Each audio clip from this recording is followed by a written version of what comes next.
It's Tuesday, December 10th at about 3:07 in the afternoon, and I'm just up walking the dogs along one of the roads north of our property just to get out of the snow. And I had an interesting observation a minute ago along here. I was just walking along and I looked up and I saw this flock of birds coming along. At first I thought they were cedar waxwings, but in the end it turned out there was about 5 or 6 bluebirds. One of the birds actually turned out to be a northern shrike, and it was chasing them. And it was closing in on one of the birds, probably 10 feet away from it, when I last saw it going over the forest on the north side here. Not sure what success that bluebird had from escaping the shrike. I think shrikes are pretty tenacious once they get their mind set on an individual. And bluebirds are not really, they're not the fastest flyer, and they're not, I don't think, extremely good at evasion. Life is harsh out in nature, that's for sure. You can walk along here thinking everything's peaceful in the world, and all around you is life and death moments like that, I guess. You feel for the bluebird, but you also know that the shrike has to eat.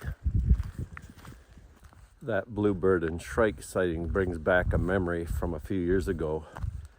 I was walking along our southern horse field where we have the main line of tree swallow and bluebird boxes. And it was late in the summer, and I think I had a pair of bluebirds still nesting with young. And I was just going along the fence line, and I saw the bluebirds fly up. And a sharp-shinned hawk came in and caught the female bluebird, carried her away into the forest. Oh, that really irritated me because I'd watched them birds nest there for a month or more. I was worried that the young would be able to survive, but I think the father, the male bird, kept feeding them until they were able to go. So I certainly don't want to leave anyone with the impression that I'm against predators.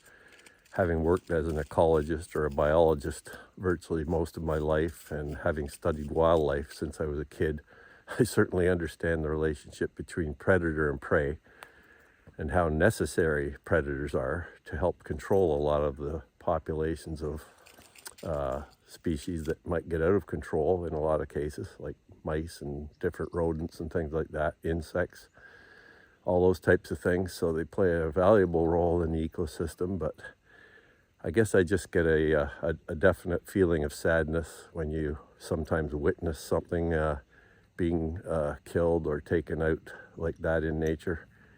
I suspect a lot of people may feel the same. As strange as it may seem, the predator-prey relationship can be quite exhilarating to witness in nature. They don't always result in the capture of the prey animal either, so quite often the story is left untold from the observer's standpoint. Some of the most exciting things I've witnessed, at least from a bird standpoint, are peregrine falcons, which probably some of you are familiar with. They're also regarded as the fastest bird in the world, primarily because they, in their hunting methods, they fly to a fairly high altitude, and then they'll spot a prey item, usually another bird, flying below, and then they will dive or stoop on that bird by folding in their wings like a jet fighter, basically, and just dive bombing on the bird. And they can reach over 200 miles an hour in those stoops or dives. And we witnessed that one time in particular down in southwestern Ontario at Holiday Beach. We were up in their observation tower, and we were there at peak hawk watch time in the fall, and there was a number of peregrines passing through the conservation area, and they were diving on blue jays, knocking them out of the sky because the blue jays were migrating through in huge masses as well. And it was really a sight to behold. And we had peregrines stooping very close to the observation tower we were on, and you could actually hear the wind in their wings as they whistled by. Really an amazing thing to see. probably once in a lifetime thing if you're not typically in that area or in a similar area where they're passing through in numbers. Of course, sometimes the tables are turned and we become the prey items. Now, I've never had this in a very significant way, but I have had the odd thing happen to me over the years. A couple times I've been swimming and I've had small fish come up and bite me and actually draw blood. So that's an interesting situation. Now, obviously, they weren't thinking they could kill me or eat me as a whole item, but for whatever reason, they thought they could come up and just take a chunk out of me like a freshwater piranha, I guess. I don't know what they were thinking. The one fish, which I never saw, came out from under a dock or a diving platform. I was just treading water beside it, and it flew out and nailed me in the chest and actually drew a fair amount of blood and quite painful. I don't know what it was, but I strongly suspect it might have been a northern pike or something, because it really hit me with a fair amount of pressure. But anyhow, it's interesting when the tables are turned and you became the prey item. The summer after I retired, we took a trip out west in our car and trailer with the dogs, and we did a nice camping trip for about 3 weeks almost, heading out as far as southwestern Saskatchewan and Grasslands National Park.